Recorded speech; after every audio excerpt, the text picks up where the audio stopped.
Meus irmãos, a graça e a paz do Senhor seja com todos. Eu convido você para abrir sua Bíblia no Evangelho de João, capítulo de número 3. Eu não ia exatamente pregar hoje pela manhã, só à noite. Nós estamos retornando às nossas ministrações no Evangelho de Marcos, hoje à noite, capítulo 10. Mas o presbítero Willi está doente. E então eu vim aqui assumir o lugar dele. Até falei para Danilo que a prerrogativa, quando o pregador não pode pregar, é do dirigente. Mas aí ele não gostou muito da ideia, não. Bom, então eu fui desprevenido, por isso que eu estou aqui sem minha couraça da justiça, que é o blazer, né? Estou sem a couraça da justiça. Capítulo 3, irmãos, verso 25.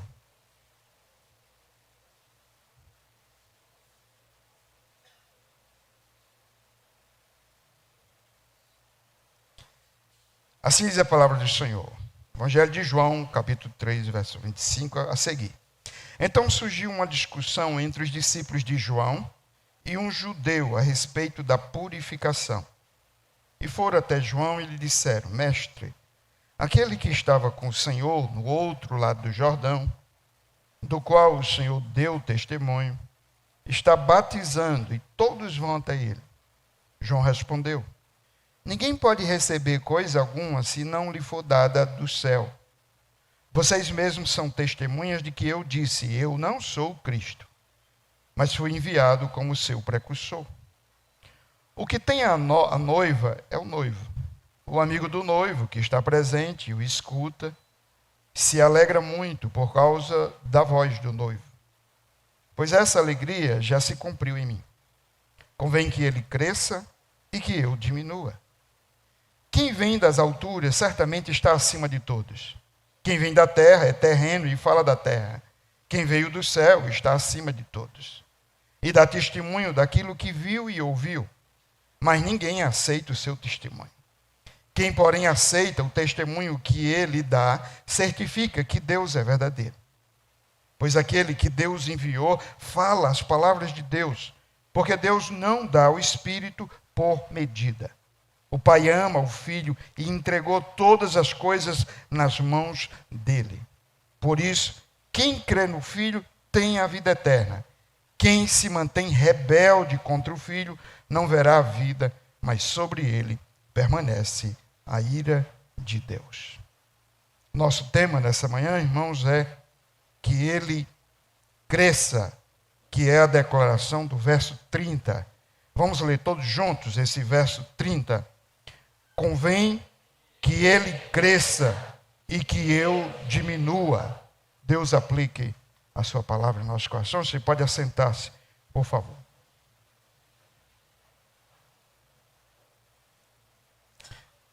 Meus irmãos, eu quero começar essa mensagem chamando a atenção para um fato. E o fato é que nós encontramos aqui nesse texto o último testemunho de João Batista a respeito de Jesus. Ouça isso, o último testemunho. Se você estiver lembrado do testemunho que ele dá em Mateus 3, você também deve saber que aquele foi o primeiro testemunho que João fez a respeito de Cristo. E o que é que nós concluímos de antemão a respeito dessas coisas? É que João está terminando o ministério do jeito que começou. A sua mensagem é a mesma. E qual é a mensagem de João? Eu poderia resumir a mensagem de João em 3 pontos. Primeiro, João pregou Cristo. Ele anunciou a vinda do Messias, a chegada do Salvador. Segundo, João anunciou a chegada do reino. Primeiro ele diz, o rei está vindo. Segundo ele está dizendo, porque o rei chegou, com ele também chegou o seu reinado. E terceiro, João está pregando contra o pecado e mostrando a necessidade do arrependimento. E essa é uma mensagem que ecoa o tempo todo. Arrependei-vos. E ele justifica. porque o reino é chegado. O reino é chegado porque Cristo chegou. Então, uma coisa está ligada à outra. Cristo chegou e com ele o reino. Chegou o reino e com ele a necessidade de que aqueles que se propõem a participar desse reino entenda que há nesse reino uma nova modalidade de vida que é incompatível com a vida de pecado. Então ninguém pode fazer parte do reino se não arrepender-se. Amém? Ora, dito isso, nós vamos olhar aqui nesse texto algumas verdades que são próprias desse discurso ou dessa pregação do Batista, para a gente entender a declaração que está sendo feita no verso 30, que ele cresça e que eu diminua. Essa declaração surge a partir de um contexto. E esse contexto é um contexto em que revela-se o pior dos discípulos de João Batista. E é a partir daí que ele faz essa declaração para corrigi-los dos pecados que ele percebe na vida desses homens, os seus seguidores, os seus discípulos. Bom, precisa ser objetivo, então vamos direto aqui à exposição de pelo menos 3 verdades importantes nessa manhã. Queremos partir do pressuposto de que nós que estamos aqui nessa manhã, queremos que Cristo cresça. Amém? João disse isso, que ele cresça, que eu diminua. Perceba que essas duas coisas, elas necessariamente estão juntas. Cristo não cresce até que eu diminua. E eu não posso esperar que ele cresça se eu também estou crescendo. Se ele cresce, eu diminuo. Se eu cresço, é ele quem diminui. E aqui uma observação. Essa expressão que ele cresça não está dizendo que nós podemos acrescentar alguma coisa a Cristo. Ele já é, desde a eternidade. E sempre será imutavelmente o mesmo ontem, hoje e eternamente. Então, o que significa fazer com que Jesus cresça? Se ele não pode ser maior nem melhor do que o que ele sempre foi e é. Significa simplesmente reconhecer quem ele é e viver em função disso. Dizer que Cristo cresça é, sobretudo, dizer que eu reconheça quem ele é na sua magnitude, na sua majestade, na sua glória. Que eu o exalte, que eu viva em função dele. Ou seja, que ele cresça em mim. E aí, naturalmente, eu vou diminuir. Amém? Dito isso, eu quero então colocar 3 questões. Em primeiro lugar, se queremos que ele cresça, precisamos reprovar toda forma de partidarismo, de sectarismo, de orgulho, de vaidade, de presunção, de comportamento egoísta. Essas coisas em nós são impedimentos para que Cristo cresça. Para que ele seja entronizado em nossa vida, para que ele seja reconhecido, para que ele receba a adoração, o culto e a entrega incondicional que de fato deve acontecer. Olha aqui os versículos 25 e 26. Então surgiu uma discussão entre os discípulos de João e um judeu a respeito da purificação. Aqui perceba de antemão que os discípulos de João Batista estão envolvidos em discussões, em polêmicas, em confrontações, em contendas que não levam a lugar nenhum. E Paulo já havia advertido a Timóteo, não convém que o servo de Deus seja contendedor. Eles estão discutindo aqui o tema da purificação. E é possível que essa discussão tenha nascido por causa do batismo de João Batista. O batismo de João cumpre, de certa forma, a lei no aspecto cerimonial. Ele tem um simbolismo de purificação. E É possível que esses judeus estejam dizendo: esse batismo de João Batista não vale nada, por isso eu me recusei a batizar. Ele não cumpre os requisitos de purificação da lei. Aliás, deixa eu dizer uma coisa para vocês. Não é só João Batista, não. Aquele a quem ele batizou, Jesus Cristo, também agora anda batizando. E em torno dele tem mais gente do que inclusive com seu mestre João Batista. Seu mestre João Batista está ficando em segundo plano. Porque esse Jesus agora está aí atraindo multidões em torno de si. E aí vem o verso 26. Os discípulos, depois dessa discussão com o judeu, procuraram João Batista. Foram até João e lhe disseram: mestre, aquele que estava com o Senhor no outro lado do Jordão, do qual o Senhor deu testemunho, está batizando e todos vão até com ele. Mestre, olha que problema. O senhor tem que fazer alguma coisa. Esse Jesus é muito ingrato. Você o apresentou e agora ele quer tomar o seu lugar. Partidarismo. E tem mais, viu? Nas redes sociais ele já tem mais seguidores do que o Senhor. Gente, não tem nada pior para alguém que vive em torno disso, descobrir que tem alguém que tem mais seguidores do que ele. Então, observe aqui a mentalidade dos discípulos de João. Meus irmãos,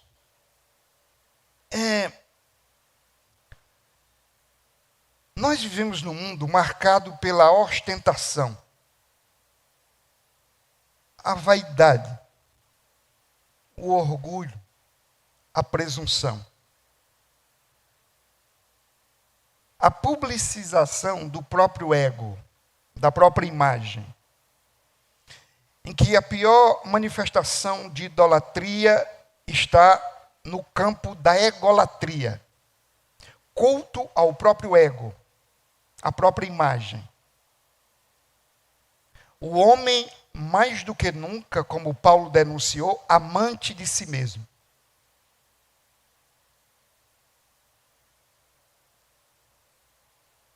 E essa pregação de João, convém que ele cresça e que eu diminua, ela vai de encontro àquilo que é mais característico da natureza humana, o ensimesmamento.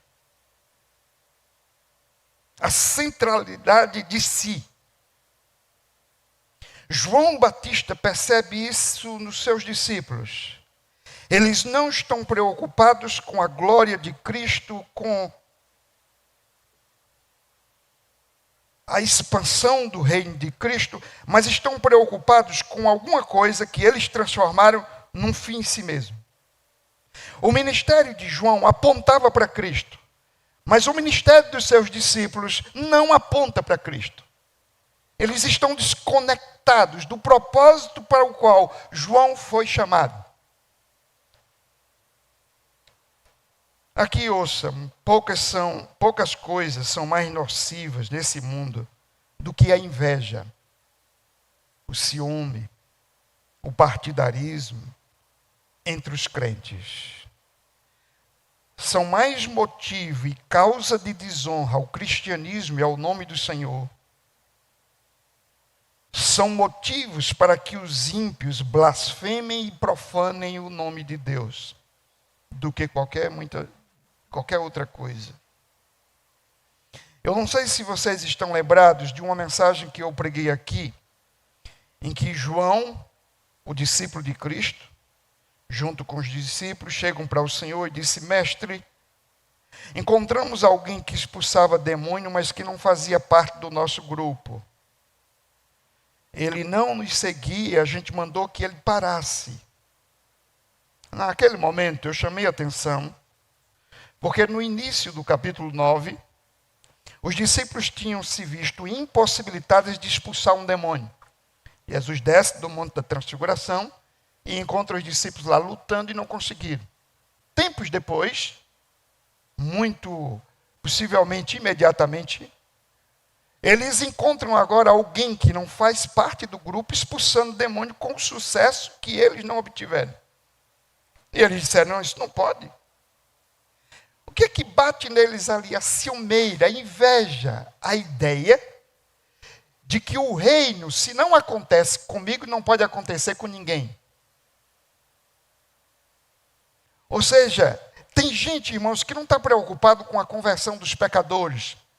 Está preocupado apenas com o crescimento do seu grupo, da sua denominação, do seu próprio ministério. A personificação de determinados ministérios no Brasil é a prova disso.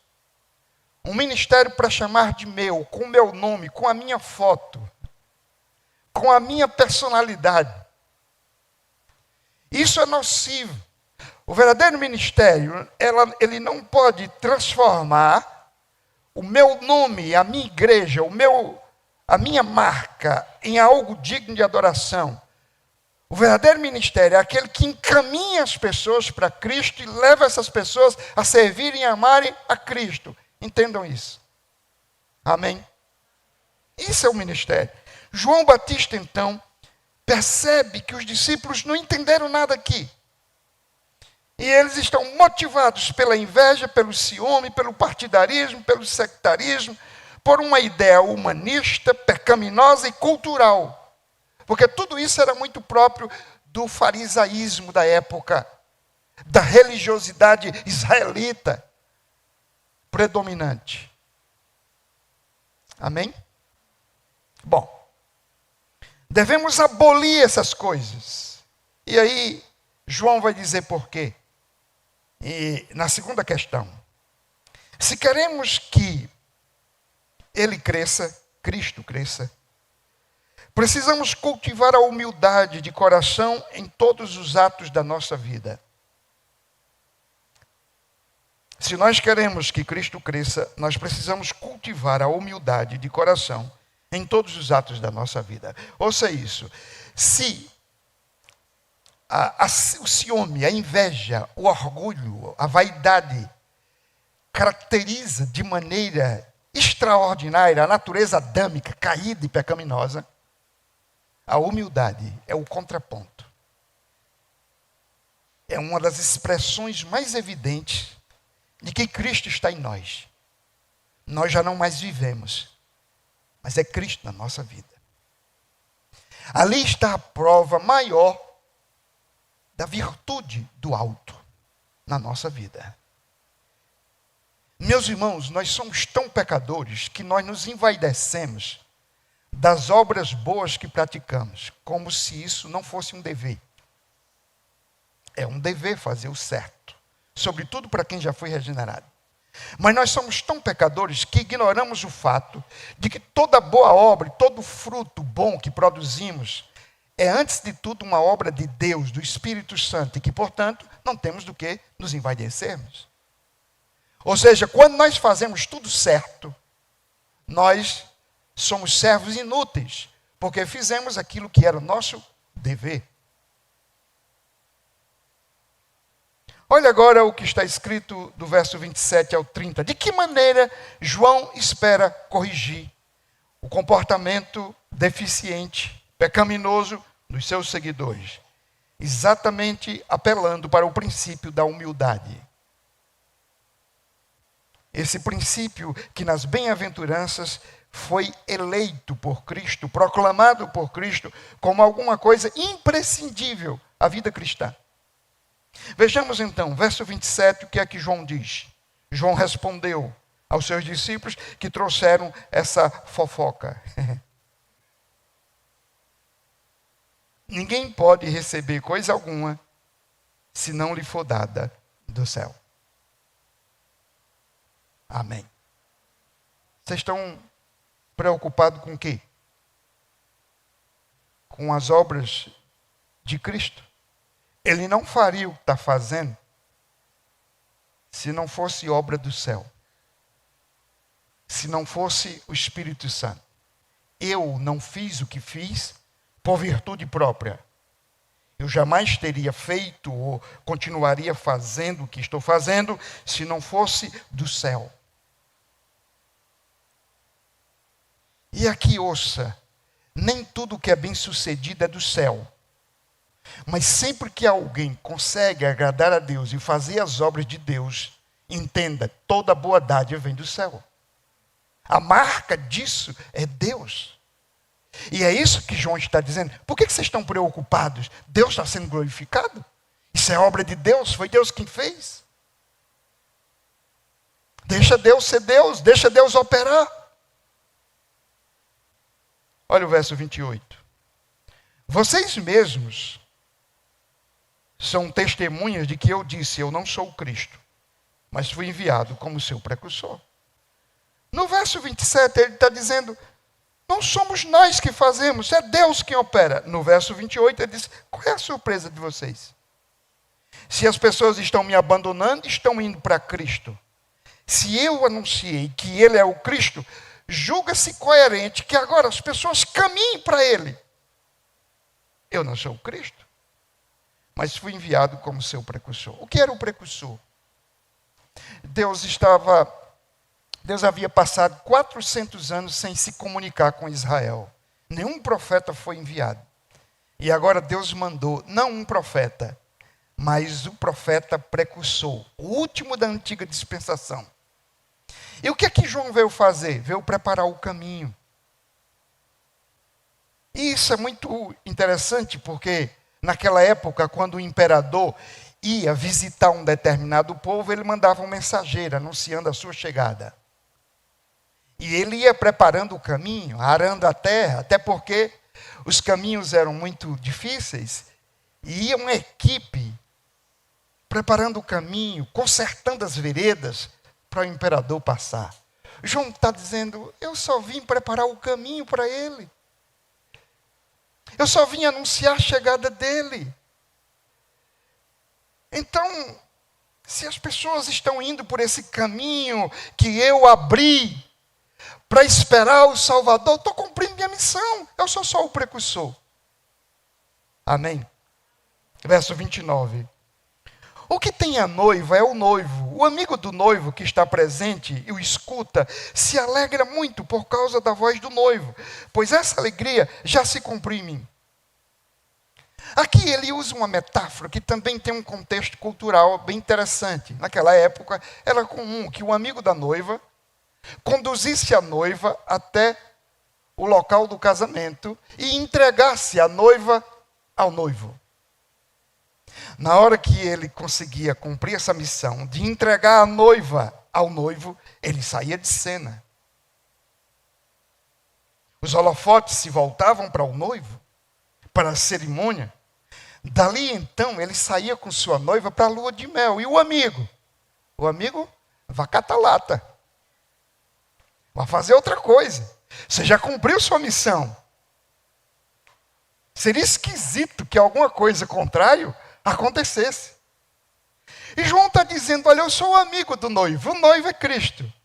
Vocês são a noiva. Eu conduzi vocês até o Senhor. E eu me alegro com isso. O que vocês estão me dizendo? Que as multidões estão seguindo a Ele. E que Ele está batizando mais gente do que eu. É para mim motivo de alegria. Porque para isso eu vim. Isso tudo é humildade. Sabe por quê? Porque João está dizendo uma coisa. Eu não sou o fim. Eu sou o meio. Eu não sou o alvo. Eu sou o instrumento. O alvo de tudo é Ele. É para eles que vocês devem olhar. É para Ele que vocês devem olhar. É a Ele que vocês devem servir. Então, queridos, aqui está a finalidade da igreja, do culto, de qualquer ministério que nós exercemos dentro da igreja, liderança de departamento, professor de EBD, louvor, dirigente de culto, pregador, diácono, presbítero, pastor, qualquer uma dessas funções, cargos ou ofícios, tem um propósito, apontar para o noivo, para que a noiva esteja bem ornamentada e preparada para esse encontro. E cada um de nós exerce um pouco do papel de João Batista. João Batista preparou aquele povo para o Senhor. Nós estamos preparando agora, não para a primeira vinda, mas para a segunda vinda. Uma missão talvez até mais gloriosa ainda. Dito isso, significa dizer, irmãos, que é muito triste quando alguém trata algum ministério dentro da igreja de maneira personalista, com ciúmes, com inveja, com partidarismo, achando que ele é o holofote, que ele é insubstituível, que ele tem que ser mimado, paparicado. Nunca, irmãos. Nós somos apenas servos de Deus e devemos fazer isso com toda a humildade. É isso que aprendemos com João Batista aqui. E como é que ele termina essa fala inicial aqui? Verso 30. Convém que ele cresça e que eu diminua. Vocês vieram dizer que ele está crescendo mais do que eu, e que eu estou desaparecendo, estou minguando. Convém que seja assim. Que coisa boa. João jamais teria problema de querer que o cajado estivesse em suas mãos. Convém que ele cresça. Amém, irmãos? Irmãos, tem muita coisa aqui para dizer, mas mensagem de domingo de manhã a gente tem que resumir. Então, deixei para a terceira e última. Se queremos que ele cresça, precisamos exaltar a glória dos seus atributos. Do 31 ao 36, João vai fazer isso agora. Ele vai justificar. Por que Jesus tem que crescer e ele tem que diminuir? Por que ele tem que crescer e João tem que diminuir? Por que ele tem que crescer e eu e você temos que diminuir? Ele dá alguns argumentos aqui, e todos eles fundamentados num ponto. Os seus atributos excedem a quaisquer qualidades humanas. Olha aí, verso 31. Quem vem da altura certamente está acima de todos. Quem vem da terra é terreno e fala da terra. Quem veio do céu está acima de todos. Ele usa aqui a expressão de que Cristo transcende todas as coisas. Está acima de todas as coisas. E a razão é simples. Ele não é um subproduto da cultura. Ele não é apenas um filho dos humanos. Ele veio de cima. Ele veio do alto. Ele veio de Deus. Ele tem a primazia. Ele tem a supremacia. Todos devem servi-lo. Dê glória para ele, né? Às vezes que nem esses cultos assim que bate palma e o cara diz, não, foi fraco. Se foi para mim, tá bom. Mas se é para Jesus, bate mais forte. 32, verso 32. E dá testemunho daquilo que viu e ouviu. O que ele viu? As coisas do céu. O que ele ouviu? As coisas de Deus. Por isso ele é maior. As pessoas rejeitam o seu testemunho porque as pessoas são terrenas, mundanas, mas o testemunho dele é do céu e divino. Ele faz esse contraponto. No 33, quem porém aceita o testemunho que ele dá, certifica que Deus é verdadeiro. Rejeitar o testemunho dele, visto que ele veio do alto e de Deus, é rejeitar o próprio Deus. Aceitar o testemunho dele é confirmar que Deus é verdadeiro. 34. Pois aquele que Deus enviou fala as palavras de Deus, porque Deus não dá o Espírito por medida. Aqui ele está dizendo o seguinte: o Espírito está sobre ele, não tem restrições. Nele está toda a plenitude de Deus.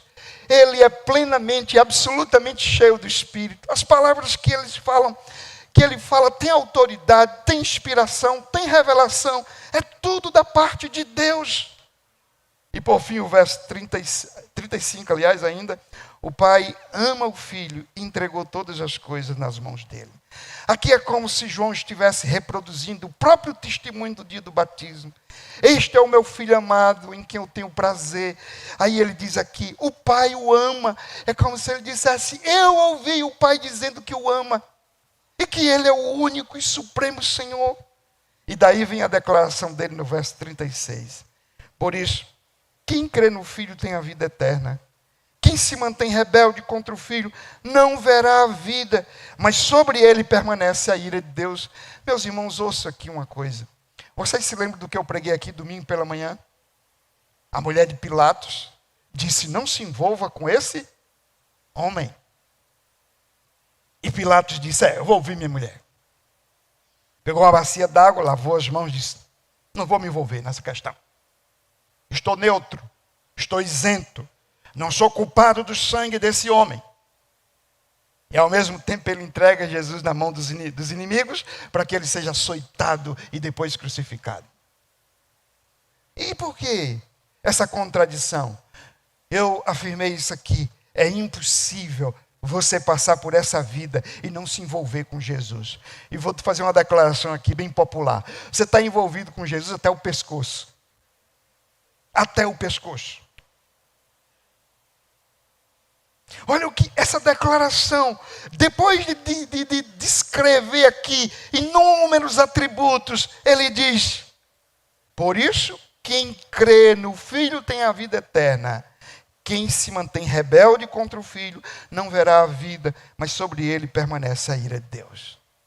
Ou seja, ou você vai encontrá-lo como seu Salvador, ou como supremo juiz, ou você ouvirá dele: vinde bendito para o reino que vos está preparado, ou dele você ouvirá: apartai-vos de mim, maldito.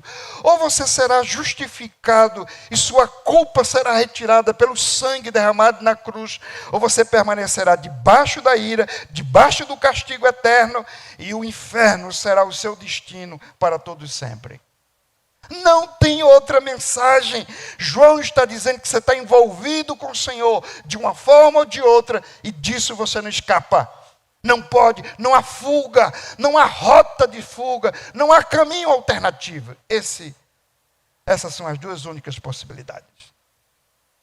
Você deveria pensar nisso. E daí, meus irmãos, João faz inúmeras declarações para enriquecer essa lista. Ele diz: ele batiza com o Espírito Santo, eu com água. Ele diz o quê?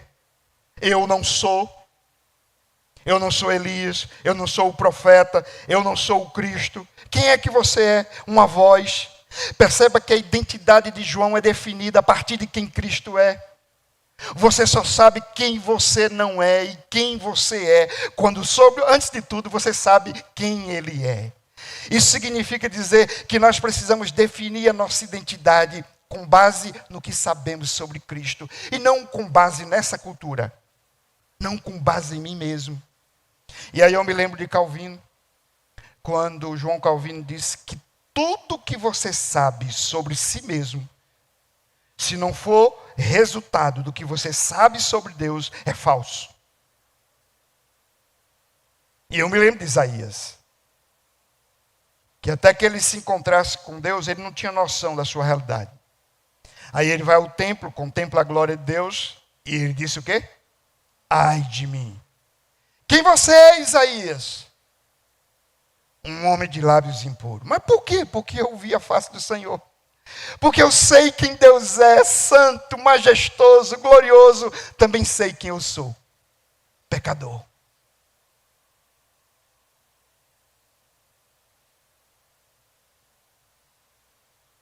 Na medida que a gente conhece esses atributos do Senhor, a gente se dá conta da nossa miséria, do nosso pecado. Não tem do que se gloriar. Não tem do que se envaidecer. Mas eu concluo, queridos. Só citando aqui 4 aplicações para dizer o seguinte: quando Cristo cresce, quem ganha é a gente. Quando a gente cresce, quem perde é a gente. Se não perder tudo aqui, ou até mesmo ganhar tudo aqui, mas perde tudo lá.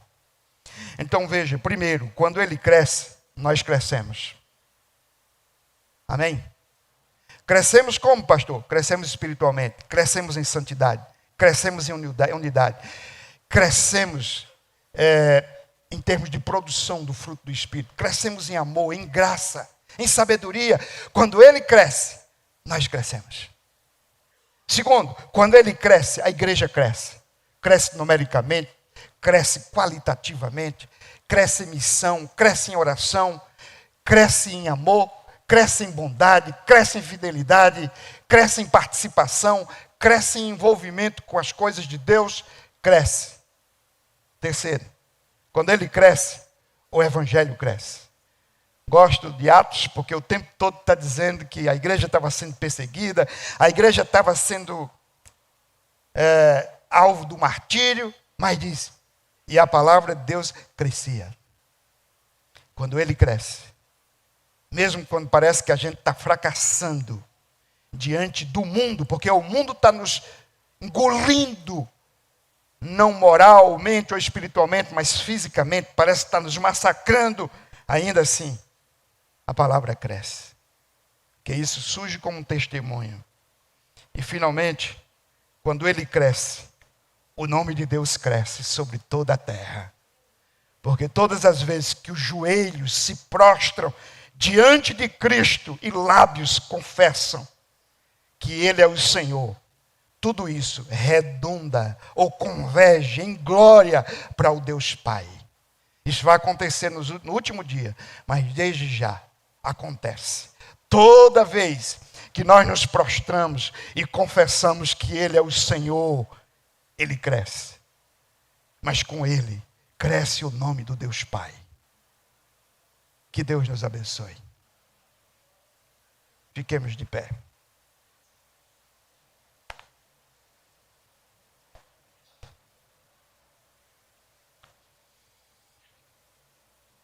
Oremos. Senhor nosso Deus, bendito seja o teu nome para todos sempre. Aqui está a tua igreja reunida nessa manhã. E nós somos gratos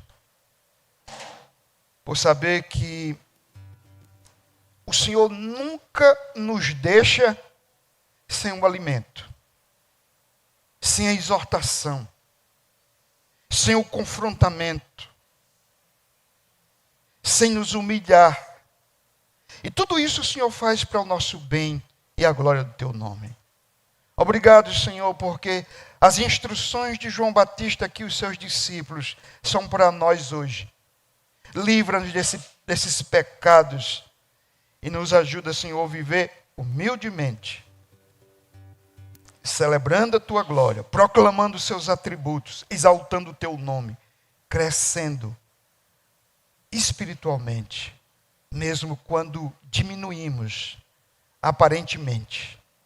Ó Deus, abençoa cada professor nessa manhã e faz com que cada um seja usado pelo Senhor. Ser com cada aluno, que cada um aprenda do Senhor. Receba do Senhor a iluminação. Tenha zelo pela palavra, amor pelo Evangelho, compromisso com tua glória. Traz-nos, ó Deus, nessa noite, um mais profundo desejo de te adorar. Em nome de Jesus. Amém. Que a graça do nosso Senhor e Salvador Jesus Cristo, o amor de Deus, o nosso eterno Pai, o poder e a comunhão e as consolações do Espírito Santo repousem sobre esta igreja, sobre todo o povo de Deus na terra, hoje e para todos sempre. Amém.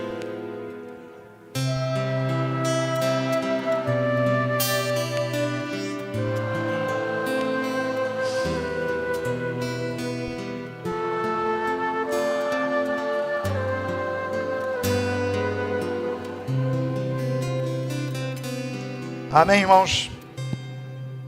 Vocês podem descer. Eu só vou dar aviso agora aqui à noite, viu? Para não tomar tempo. Agora ouça isso, viu?